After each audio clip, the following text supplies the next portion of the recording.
Hello everyone, देखिए अब next topic की हम बात करेंगे chemical reactions and chemical equation. इससे पहले हमने चेंज के बारे में पढ़ा था, फिजिकल चेंज क्या होता है और केमिकल चेंज क्या होता है। ठीक है, अब बात करेंगे हम केमिकल रिएक्शन की। ठीक है, जो मेन हमारा चैप्टर है वो यही है, केमिकल रिएक्शन एंड इक्वेशन। तो अब समझते हैं। देखो, केमिकल रिएक्शन क्या होता है। A chemical reaction is a process in which substance undergo a transformation. ठीक है, ट्रांसफॉर्मेशन में गया resulting in the formation of new substance with different chemical properties. मतलब कोई सब्सटेंस है, ठीक है, उसमें ट्रांसफॉर्मेशन हुई और जो न्यू बना हमारे पास सब्सटेंस, ठीक है, उसकी डिफरेंट केमिकल प्रॉपर्टीज हैं। जैसे कि एग्जांपल हमने रस्टिंग ऑफ आयरन की बताई थी, है ना। तो आयरन क्या हुआ, केमिकली रिएक्ट किया, रिएक्शन हुई उसके अंदर और वो क्या हुआ, रस्टिंग ऑफ आयरन बना। ठीक है, यानी कि जो अब रस्ट है आयरन में, अब वो क्या हो गया, बिल्कुल ही केमिकल चेंज हो गया उसके अंदर, है ना। तो ये है केमिकल रिएक्शन। जैसे कि हम एक एग्जाम्पल के तौर पे हम बात करें कि हाइड्रोजन गैस रिएक्ट करती है ऑक्सीजन के साथ, तो प्रोड्यूस होती है वाटर। ठीक है, अंडर सम कंडीशन। ठीक है, तो यह केमिकल रिएक्शन हो गई। ठीक है ना, कि एक सब्सटेंस है, उसमें क्या हुआ, ट्रांसफॉर्मेशन हुई और एक बिल्कुल नया सब्सटेंस बना जिसकी डिफरेंट केमिकल प्रॉपर्टीज हैं पहले वाले से। जैसे कि अगर हम इसमें बात करें तो हाइड्रोजन जैसे होता है हमारे पास H2 और ऑक्सीजन क्या होता है हमारे पास O2। ये एक तरह से फॉर्मूला हो गया हमारे पास। ठीक है, और प्रोड्यूस करता है वाटर अंडर सम कंडीशंस। तो वाटर क्या होता है, H2O होता है। तो अगर केमिकल रिएक्शन देखें हम, तो ये क्या हुआ, हाइड्रोजन, ठीक है, प्लस ऑक्सीजन, ये रिएक्ट करे और हमें क्या मिला, वाटर मिला। क्या इतनी बात क्लियर है या नहीं है। ठीक है, अब ये हो गई केमिकल रिएक्शन। ठीक है ना, कि बिल्कुल ही डिफरेंट केमिकल प्रॉपर्टीज वाला प्रोडक्ट मिलेगा हमें। ठीक है, तो जैसे कि हमने इसमें एग्जांपल भी दे दिया। तो अब आता है हमारे पास केमिकल इक्वेशन। तो केमिकल इक्वेशन सिंपल कहानी क्या है कि केमिकल जो रिएक्शन हो रही है ना, उसको लिखने का तरीका विद द यूजिंग सिंबल्स और फॉर्मूला। जैसे कि वैसे रिएक्शन ये थी कि हाइड्रोजन ने रिएक्ट किया ऑक्सीजन के साथ, मिला हमें वाटर, तो इसे लिखने का तरीका क्या होगा, इस तरीके से होगा। तो ये हो गई केमिकल इक्वेशन। तो केमिकल रिएक्शन को लिखने का तरीका क्या होता है, हमारे पास केमिकल इक्वेशन होती है। तो it shows chemical reaction using symbol and formulas to represent the reactant and product involve. अब रिएक्टेंट एंड प्रोडक्ट क्या होते हैं इसके अंदर, रिएक्टेंट होते हैं ये लेफ्ट हैंड साइड वाले, क्या होते हैं हमारे पास, रिएक्टेंट होते हैं। ठीक है, और जो इधर होता है ये हमारे पास प्रोडक्ट होते हैं। ठीक है, प्रोडक्ट्स होते हैं। क्लियर।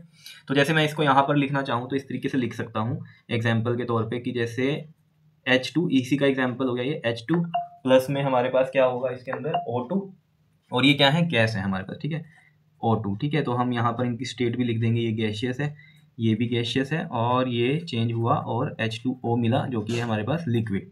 तो ये है हमारे पास हाइड्रोजन, ये है ऑक्सीजन, ठीक है, और ये क्या है हमारे पास, वाटर है। क्लियर। अब ये हाइड्रोजन और ऑक्सीजन जो इस साइड वाले लेफ्ट हैंड साइड वाले हैं, ये क्या होते हैं हमारे पास, रिएक्टेंट्स। ठीक है, देखो इस पेज पे मैं समझाने वाला काम आपको बता रहा हूँ। ठीक है, आपको यही लिखना है अपने नोट्स में। ठीक है, ये रिएक्टेंट्स हो गए, क्लियर है इतनी बात। और ये क्या हो गया हमारे पास, प्रोडक्ट। तो राइट हैंड साइड में जो भी इक्वेशन में होती हैं वो प्रोडक्ट होते हैं। देखो लेफ्ट हैंड साइड क्या है, अपने हैंड को देखो, आप इसको देख रहे हो तो इस साइड वाली लेफ्ट हैंड की तरफ आ रहे हो और इस साइड वाली राइट। तो लेफ्ट हैंड साइड ये होती है, राइट हैंड साइड ये हो गई इसकी। क्लियर। तो रिएक्टेंट और प्रोडक्ट भी आपको समझ में आएगी। तो सिंपल सी कहानी है। केमिकल रिएक्शन क्या है कि कोई प्रोडक्ट ट्रांसफॉर्मेशन में गया, उसको ऑब्वियस सी बात है एक नया सब्सटेंस मिलेगा जिसमें केमिकल प्रॉपर्टीज उसकी चेंज है, तो वो हो गई केमिकल रिएक्शन। ठीक है, फिजिकल प्रॉपर्टीज की बात नहीं हो रही, केमिकल प्रॉपर्टीज की बात हो रही है। ठीक है, बिल्कुल समझ में आ रही है कहानी। ठीक है, और केमिकल इक्वेशन क्या है, रिएक्शन को ही रिप्रेजेंट करने का तरीका है हमारे पास विद हेल्प ऑफ किसके, सिंबल्स और फॉर्मूलाज के हेल्प। ठीक है, जैसे ये सिंबल हो गया हमारे पास और ये फॉर्मूला हो गया वाटर का, इस तरीके से। ठीक है, अब बात करते हैं हम करेक्टरिस्टिक्स ऑफ केमिकल रिएक्शन। अब देखो करेक्टरिस्टिक्स की जब भी बात आती है तो इसका मतलब क्या है कि हमें कैसे पता चलेगा कोई जो सब्सटेंस केमिकली रिएक्टेड हुआ है, केमिकल रिएक्शन हुई है उसमें। तो देखो क्या होगा, उसमें कलर चेंज हो जाएगा, चेंज इन कलर, समझ रहे हो। जैसे कि अगर हम बात करें रस्टिंग ऑफ आयरन की, ठीक है, तो जो आयरन है ना, तो वो नॉर्मली किस कलर में होगा, सिल्वर कलर में होगा। ठीक है, लेकिन अगर उसमें रस्ट लग गई, ठीक है ना, रस्टिंग ऑफ आयरन, तो जो रस्टिंग आयरन है तो केमिकली रिएक्शन हो गई इसमें। ठीक है ना, तो रस्टिंग आयरन जो होगा आपका कैसा होगा, रेडिश कलर आ जाता है। कैसा आ जाता है, रेडिश ब्राउन सा आ जाता है कलर। तो चेंज हो गया कलर। ठीक है, चेंज इन टेम्परेचर, ठीक है, कोई सब्सटेंस केमिकल रिएक्शन हुई है उसमें तो उसका टेम्परेचर चेंज हो सकता है, तो बढ़ जाएगा या घट जाएगा फाइनल प्रोडक्ट जब मिलेगा हमें। ठीक है, change in state, change in state क्या है कि कोई चीज़ सॉलिड है लिक्विड हो गई। ठीक है, अब इसमें ना एग्जांपल ये मत दे देना केमिकल रिएक्शन में जो कि हमने मेल्टिंग ऑफ आइस का दिया था, कि आइस सॉलिड थी और लिक्विड में हमें वाटर मिल गया। क्यों, क्योंकि वो फिजिकल चेंज था, केमिकल चेंज नहीं था। समझ रहे हो इतनी बात, फिजिकल चेंज था ये सिर्फ। केमिकल चेंज क्या होता है, जिसमें प्रॉपर्टीज भी चेंज हो जाएं, केमिकल प्रॉपर्टीज चेंज हो जाएं। तो आइस और वाटर की केमिकल प्रॉपर्टीज तो सेम ही है, ठीक है, लेकिन शेप साइज चेंज हुआ, वो फिजिकल चेंज है। तो चेंज इन स्टेट अगर केमिकल रिएक्शन की हम बात करें तो किस तरीके से होगा, ठीक है, वो हम आगे पढ़ेंगे कि डिफरेंट डिफरेंट रिएक्शंस में आपको पता चल जाएगा कि कैसे उसमें स्टेट चेंज हो रही है। ठीक है, विद केमिकल प्रॉपर्टीज भी चेंज हो रही हैं। क्लियर है इतनी बात? जैसे कि मैंने आपको अगर याद हो एक कैंडल का एग्जाम्पल दिया था, है ना, कैंडल का, बर्निंग ऑफ कैंडल का, तो कई बच्चे इसमें ये कहते हैं कि जैसे रस्टिंग ऑफ आयरन था, तो इसमें तो आपने बोला केमिकल चेंज ही हुआ सिर्फ, ठीक है, जबकि इसमें भी शेप साइज चेंज हो ही जाता है, तो इसको फिजिकल चेंज नहीं बताया। क्यों नहीं बताया?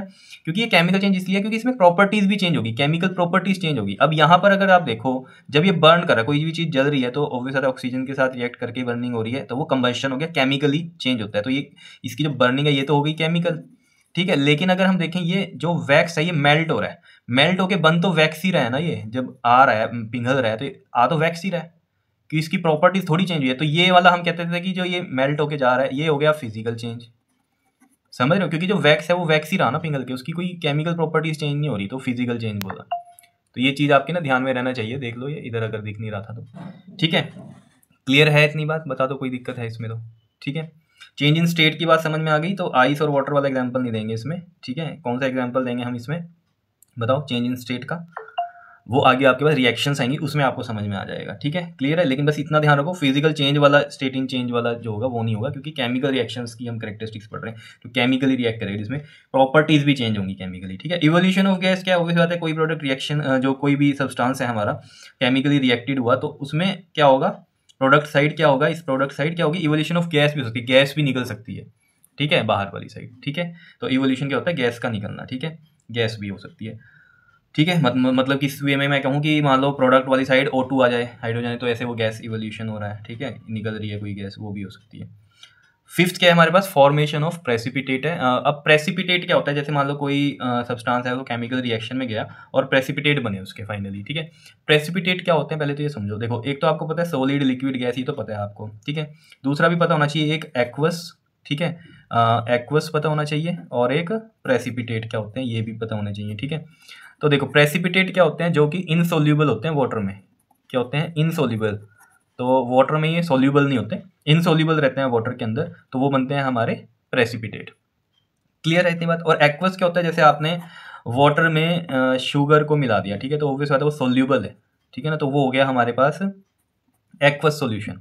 और प्रेसिपिटेट क्या होते हैं हमारे, जो इनसोल्यूबल होते हैं वाटर में, ठीक है। तो इस तरीके से थोड़े फॉर्म में होते हैं, वो आपको आगे बता दिया जाएगा। तो फॉर्मेशन ऑफ प्रेसिपिटेट समझ में आएगी, तो प्रेसिपिटेट बन रहे हैं तो भी हम क्या समझेंगे कि केमिकली रिएक्शन हुई है सब्सटेंस में। Clear?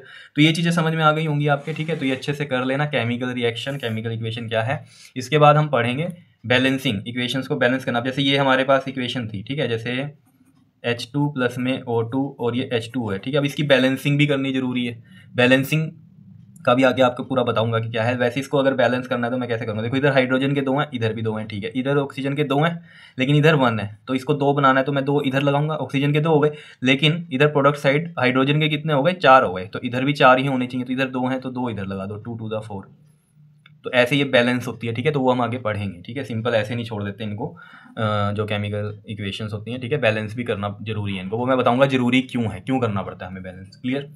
Okay ji, thank you.